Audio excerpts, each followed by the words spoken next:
Buenas, ¿qué tal? ¿Cómo están? Mi nombre es Eduardo Flores y esto es Texto y Teología. Como les avisé, me encuentro en San José, Costa Rica, una ciudad hermosa, un clima fabuloso. Aquí estamos por otros asuntos, sin embargo, quiero aprovechar la oportunidad para comentarles algunas cosas que tienen que ver con el Salmo 69, la traducción, es decir, cómo una forma especial, cómo se puede usar la palabra preservada en su segunda edición, por un añadido. Les quiero explicar en qué consiste el añadido este en particular. Meditar un poco también con respecto a la Septuaginta y cómo los escritores del Nuevo Testamento citaron el Antiguo Testamento, pero no necesariamente la Septuaginta. Y vamos a revisar no a fondo, pero sí cómo presento la evidencia de esta dependencia o independencia del Nuevo Testamento sobre la Septuaginta o sobre el texto masorético. Y bueno, para que aprendamos también un poco acerca de este Salmo 69, que es muy, pero muy edificante. Entonces vamos a comenzar a leer parte del Salmo y luego nos vamos a ir a la traducción.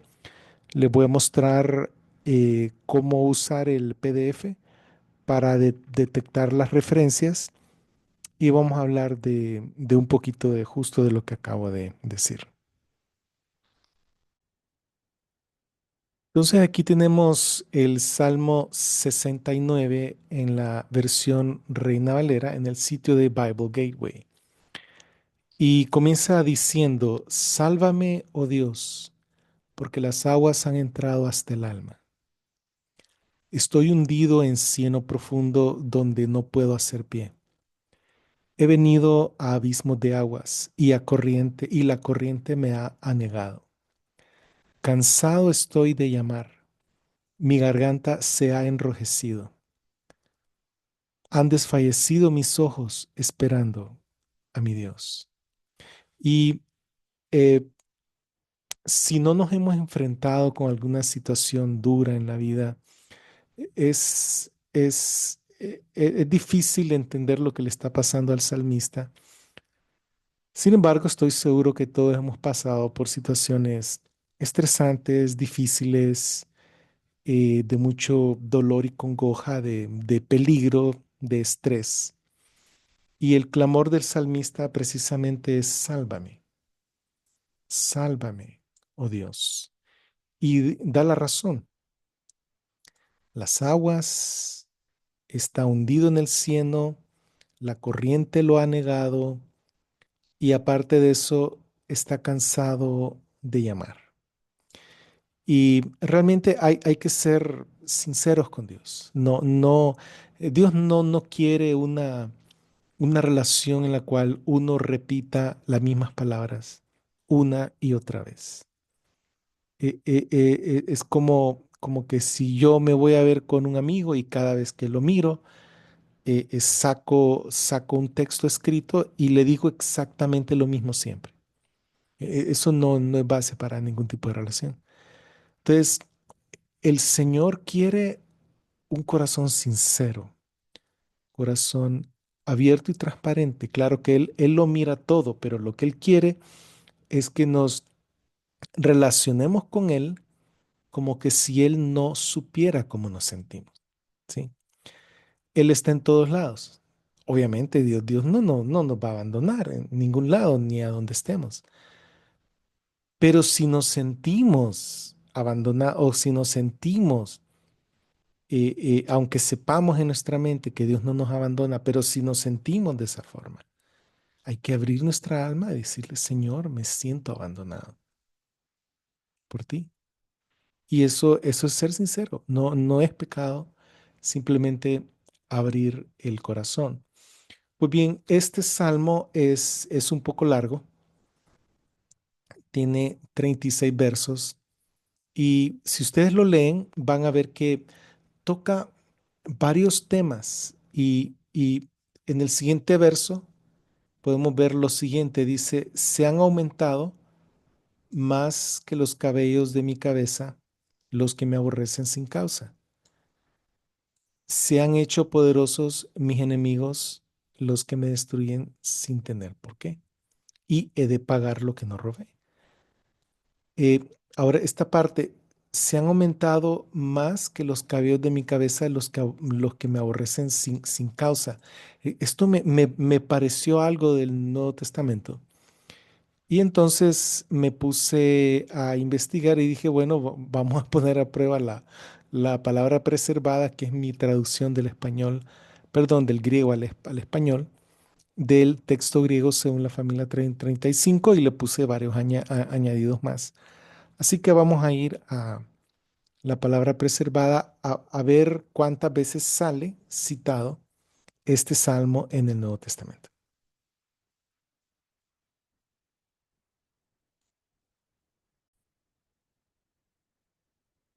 Bien, pues entonces nos vamos al PDF de la palabra preservada, que este precisamente es el que les he estado compartiendo a las personas que me escriben al correo electrónico dardofloresugc@yahoo.com. Y entonces vamos a escribir aquí Salmos 69. Recuerden que es Salmos en plural, así se llama el libro, tiene varios salmos, 150. Salmos 69, y sale que hay cinco coincidencias exactas en el PDF. Y yo no sabía que era citado tan frecuentemente. Y vamos a repasar algunas citas. La primera cita está precisamente en Juan. Está Juan. em, eh, Juan 2:17. Eh, para verlo en contexto, es la primera limpieza del templo. En el Nuevo Testamento, según el recuento de los cuatro evangelios, aparecen dos limpiezas del templo, una al principio del ministerio y una al final de su ministerio, después de la entrada triunfal. Hay quienes piensan que solo es una y que Juan lo puso al principio, aunque realmente ocurre al final. Y eso no es así, hermanos. Si aparecen dos es porque fueron dos. Entonces, eh, después de limpiar, dice aquí, volcó las mesas y desparramó las monedas. Y le dijo a los vendedores de las palomas, saquen esto de aquí, no hagan la casa de mi padre casa de mercado. Y el 17, y sus discípulos recordaron que está escrito, el celo de tu casa me consumirá. Y entonces aparecen dos, aparecen dos notas al pie, la nota C y la nota D, que corresponden al mismo versículo. La nota D en particular dice Salmos 69:9. Abre paréntesis, la letra A mayúscula, una letra D en superíndice y luego cierre paréntesis. Y luego numeral 145. Esta cosa de numeral 145 se refiere al número de la cita consecutiva en el Nuevo Testamento. Ya para Juan, ya esta es la cita número 145. Luego, ahora, esto que está entre paréntesis se refiere a una clasificación y eso es a lo que les quiero introducir. La clasificación consiste en que cada vez que el Nuevo Testamento cita al Antiguo Testamento, que hay más de 300 citas, entonces se ha hecho un análisis por parte de unos autores.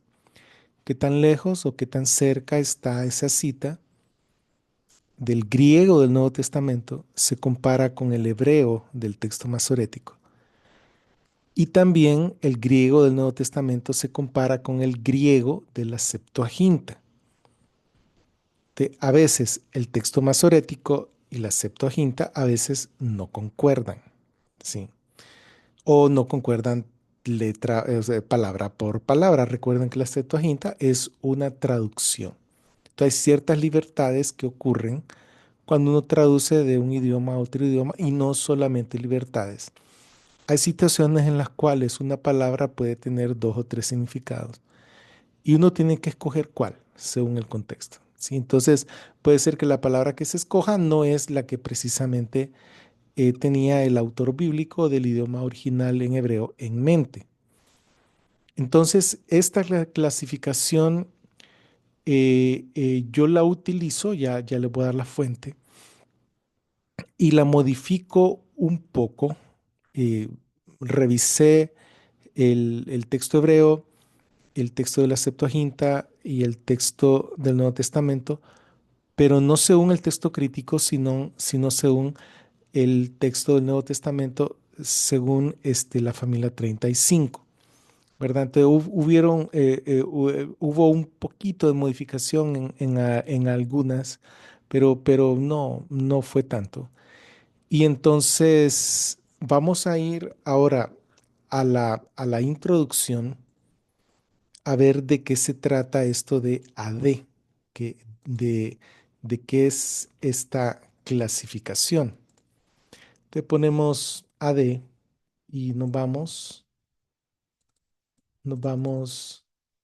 bueno, creo que me puedo ir así también. Nos vamos hacia atrás y esto entonces está mencionado precisamente aquí. Y está en la página 35 de la introducción. El prólogo lo escribió el doctor Wilbur Pickering. La introducción la escribió su servidor. Además de lo anterior, para la segunda edición se han añadido citas del Antiguo Testamento, que era algo que me faltaba, usando la clasificación proporcionada por Archer y Shirishino. Shirishino, sí, creo que que así se pronuncia. Y aquí está el libro. Aquí está el libro. Pueden buscarlo. Creo que creo que es fácil de encontrarlo. No recuerdo si lo encontré en archives.org, pero se puede encontrar en internet y se puede bajar.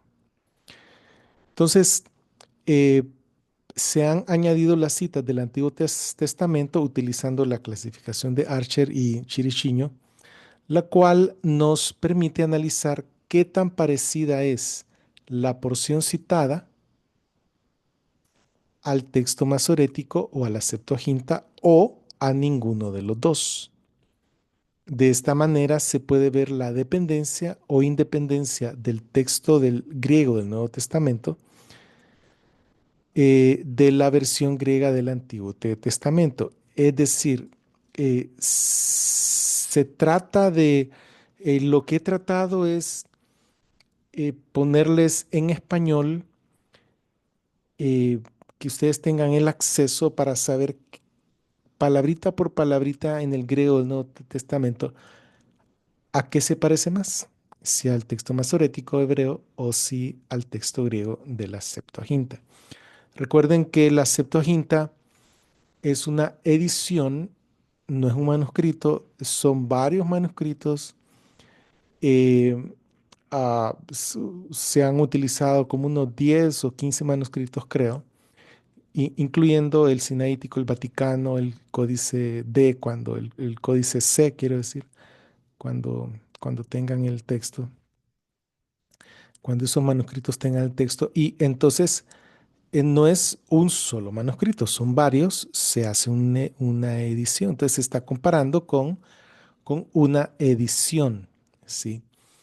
Ahora, em, entonces se ha dicho mucho de que los escritores del Nuevo Testamento citan la Septuaginta, ¿sí?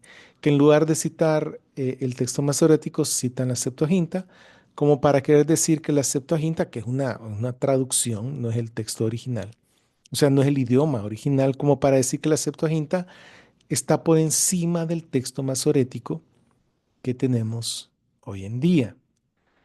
Eh, y aquí es donde vienen las opiniones. En mi opinión, no es así. En mi opinión, el texto en el cual está el idioma original, que es el texto más masorético, es el correcto. Pienso, y que la Septuaginta es una traducción. Ahora, ustedes pueden ver los pros y los contras con respecto a esta posición que les acabo de declarar, y alguien puede decir, no, él está equivocado, la Septuaginta era el Nuevo Testamento, perdón, era la Biblia de los tiempos del primer siglo y por eso ellos la citaron más. Habría que ver entonces si la citan más o cómo es que la citan. Para saber si hay o no dependencia exclusiva de la Septuaginta, para eso coloqué la clasificación un poquito modificada de lo que sale en las citas que le di de Archer y Chirichiño. Entonces, para seguir aquí en la lectura, se ha revisado el trabajo de los autores arriba mencionados, tomando en cuenta el texto griego según la familia 35, y se indica un total de 365 citas del Antiguo Testamento, como en los días del año. El libro de Apocalipsis en particular, a pesar que la literatura menciona unas 579 alusiones al Antiguo Testamento, en este trabajo se indican solo aquellas alusiones indicadas por Archer y Shirichiño. Se utilizan las siguientes notaciones para indicar la cercanía de la cita del Nuevo Testamento al texto masorético o TM o a la Septuaginta LXX. Dos puntos. A indica que la cita del Nuevo Testamento griego es prácticamente equivalente al texto masorético y a la Septuaginta, es decir, en las citas a donde aparece A, significa que el Nuevo Testamento, el escritor del Nuevo Testamento, tenía delante de él ya sea el texto masorético o la Septuaginta, cualquiera de los dos. No hay una dependencia exclusiva del texto masorético rechazando al texto de la Septuaginta, ni viceversa. No, no hay una dependencia exclusiva a la Septuaginta rechazando el texto masorético. Y ustedes pueden contar cuántas veces sale a sencillo. Entonces aquí no indica ninguna dependencia. Es decir, ¿por qué? Porque los tres textos, el masorético, la Septuaginta y el Nuevo Testamento, son equivalentes. Ahora, A con un signo de menos indica que el Nuevo Testamento tiene una pequeña desviación, una, que estamos hablando de una frase o de un versículo, de una o dos palabras con relación a la Septuaginta. Es decir, que presenta algo de independencia de la Septuaginta. Entonces, si la Septuaginta, perdón, si la cita del Nuevo Testamento se desvía un poquito, le colocamos a negativo, para indicar que se parecen todo excepto en una o dos palabras a la Septuaginta. AD, que son los versículos que, pues, la cita del Salmo 69:9 de Juan 2:17, AD significa que existe una desviación en el Nuevo Testamento en uno o dos sitios, ya no solo uno, sino más, con relación a la Septuaginta, por lo que presenta un poco más de independencia de la Septuaginta, pero el significado general del pasaje no se ve afectado. Y, y bueno, entonces AD significa que hay una ligera desviación, ya vamos a revisar cómo se puede corroborar esto entre la Reina Valera y la palabra preservada, que son las traducciones al español. que estamos usando. Ahora, cuando hay B, B se usa para señalar aquellos pasajes cuando la Septuaginta se adhiere más cercanamente al texto masorético que el Nuevo Testamento. Es decir, que hay momentos en los cuales el Nuevo Testamento griego mm, no se parece ni a la Septuaginta ni al texto masorético. Eh, entonces es algo, digamos, lo contrario a una letra A, que en la letra A los tres dicen exactamente lo mismo. Cuando hay B significa una independencia completa del texto masorético y de la Septuaginta.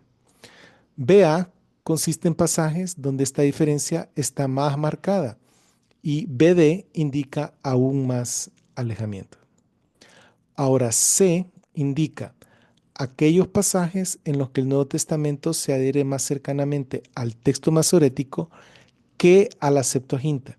Entonces, hay pasajes en los cuales la cita del Nuevo Testamento está como que fue sacada directo traduciendo el texto masorético. Como que la persona lo que tenía enfrente era solo el texto hebreo, no la copia de la Septuaginta. Es decir, presenta una traducción completamente independiente. La mayor parte de las veces son A. La mayor parte. Creo que las conté la vez pasada y eran como 70%, creo. Sí.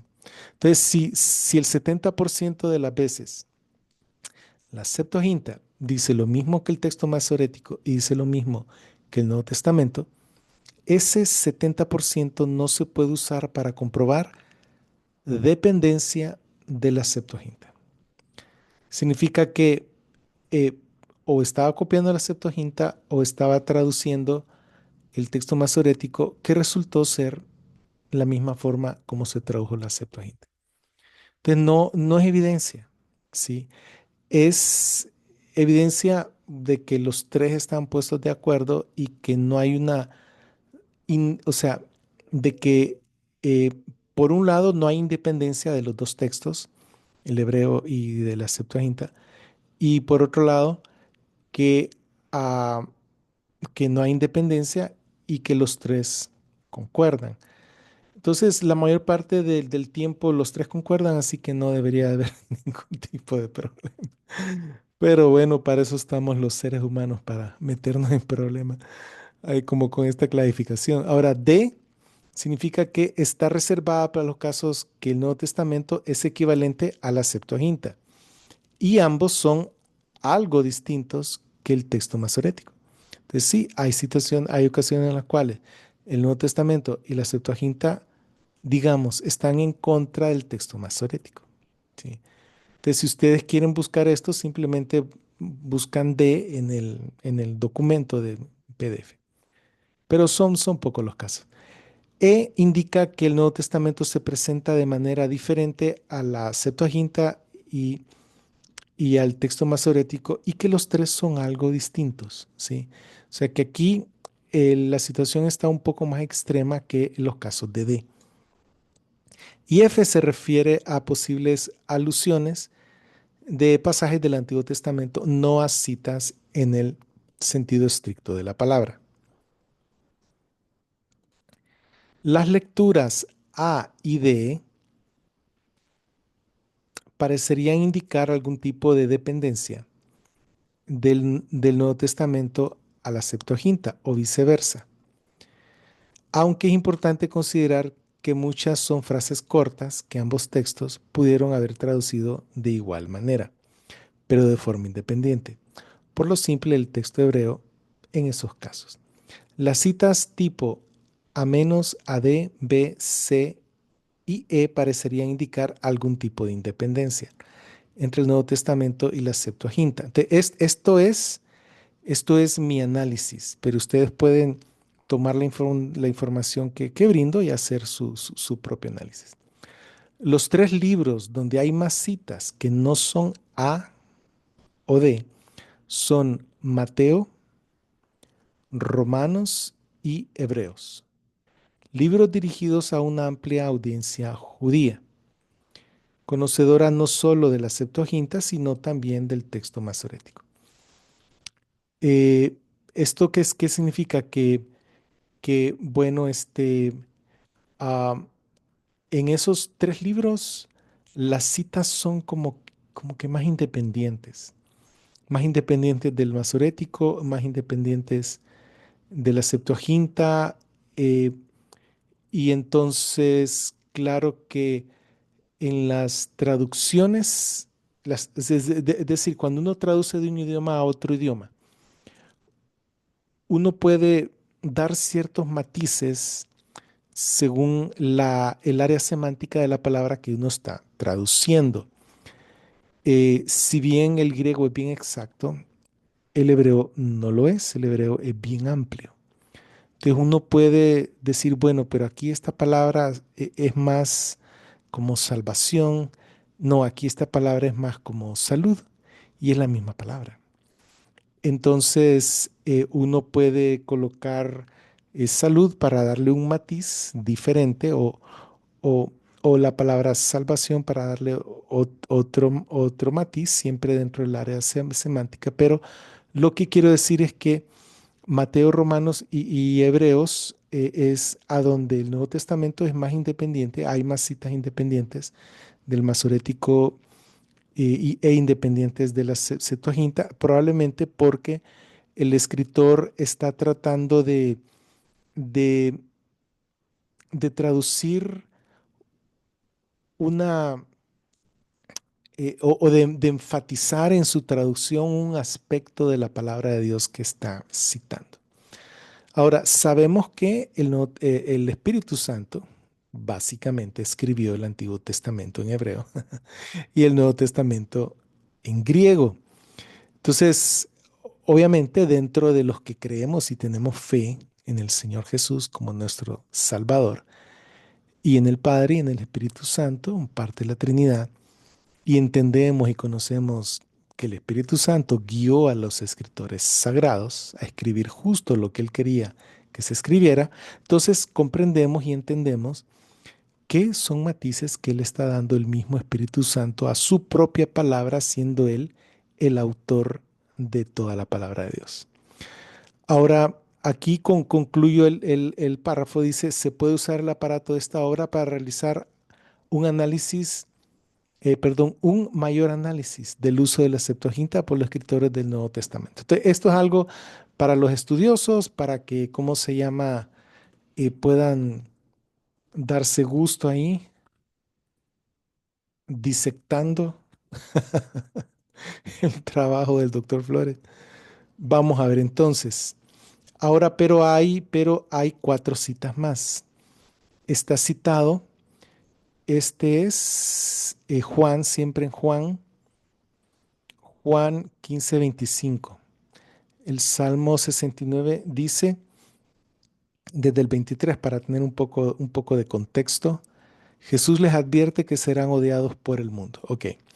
El 23 dice, el que me odia a mí, también odia a mi Padre.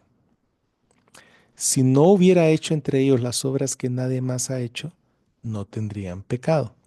Pero como ahora no solo las han visto, sino que también nos han odiado, tanto a mí como a mi Padre.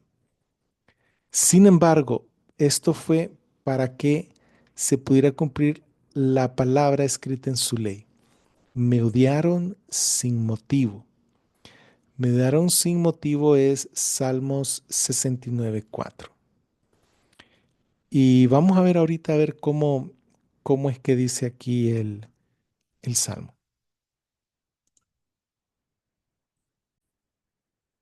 El Salmo 69:4 dice, se ha aumentado más que los cabellos de mi cabeza los que me aborrecen sin causa. Los que me aborrecen sin causa. Se han aumentado más que los cabellos de mi cabeza los que me aborrecen sin causa.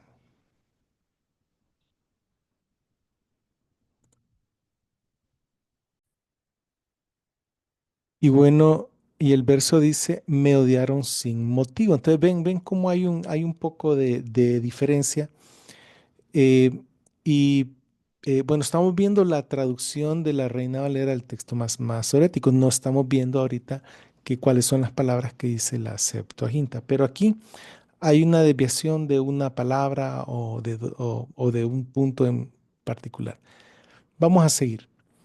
Está también citado en el libro de Hechos con respecto a lo que le ocurrió a Judas Iscariote.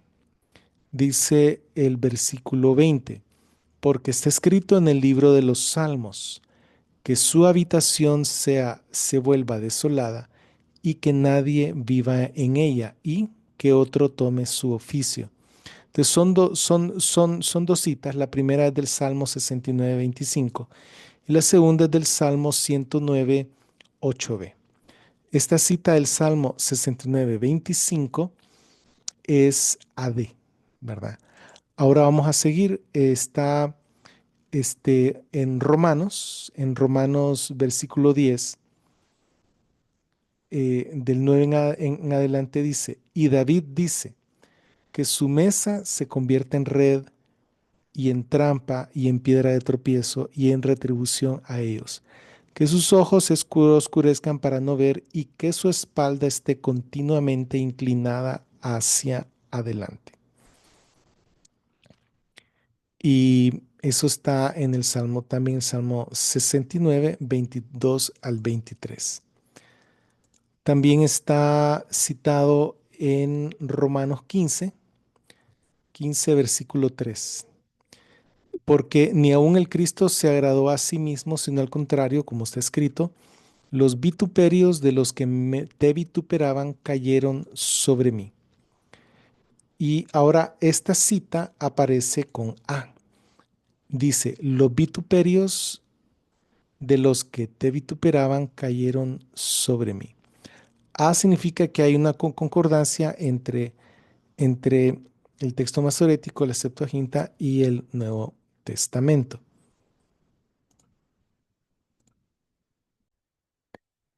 Entonces aquí dice en el Salmo 69, dice, y los denuestos de los que te vituperaban cayeron sobre mí. O sea que ahí incluso en el español se ve que la cita está exacta. Y bueno, hay situaciones en las cuales el estudiante del Nuevo Testamento dice, ve, esta cita es del Antiguo, y va y la busca, y el deletreo, las palabras, la frase, la redacción es un poco diferente, y uno dice, bueno, ¿y qué está pasando aquí? ¿Verdad? Entonces, pues yo lo clasifico y trato de explicar qué es lo que está pasando. Luego tenemos, sí, ya nos regresamos a Juan. Entonces, aparecen dos en Juan, ¿sí? Que es Juan capítulo 2 y capítulo 15. Aparecen una en Hechos y aparecen dos en Romanos. Bueno, y esto es lo que les traía para el día de hoy, ¿verdad? Pueden ver cuáles son los beneficios de tener no solo la cita del Antiguo Testamento, sino una clasificación con respecto a su dependencia o independencia hasta cierto grado, tanto del texto masorético como de la Septuaginta. Y bueno, mi deseo es que juntos podamos conocer más lo que Dios tiene para nosotros en esta vida. Aprovechemos el tiempo que tenemos disponible, porque los días son cortos, el tiempo pasa rápido y ya pronto vamos a estar delante del bema de Cristo, del tribunal de Cristo, dando cuentas, cada uno por sus obras. Los que hemos confiado en Cristo, vamos a ser juzgados para recibir o no recibir recompensa. Em, y los que no hayan confiado en Cristo van a ser juzgados para informarles con base a qué es que van a ir al infierno. Así que concentrémonos no solamente en cosas privadas de nuestra relación con Dios, de nuestras pláticas con Dios, que es súper, súper importante, sino también en predicar el Evangelio de las buenas noticias de Jesucristo, que Él murió en la cruz, resucitó al tercer día, y que Él va a regresar, si son buenas noticias, y que todos nuestros pecados ya fueron perdonados por Él en la cruz. Él los cargó en la cruz. Y Él mismo dijo, el que cree en mí tiene vida eterna. La palabra tiene está en presente. Tiene, el que cree está en presente también. El que cree tiene vida eterna. ¿Y cuánto dura una vida eterna? Para siempre. Para siempre. Vamos a estar para siempre unidos de la forma más íntima que puede existir con Dios, unidos con Jesús para siempre. Así que eso es todo lo que les traía hoy. Espero que les guste. Supongo que no sabían esta clasificación que hice. Me esforcé bastante. Fueron bastante horas de trabajo y de estudio, así que espero que les saquen el jugo. Que el Señor los bendiga y nos vemos hasta la próxima.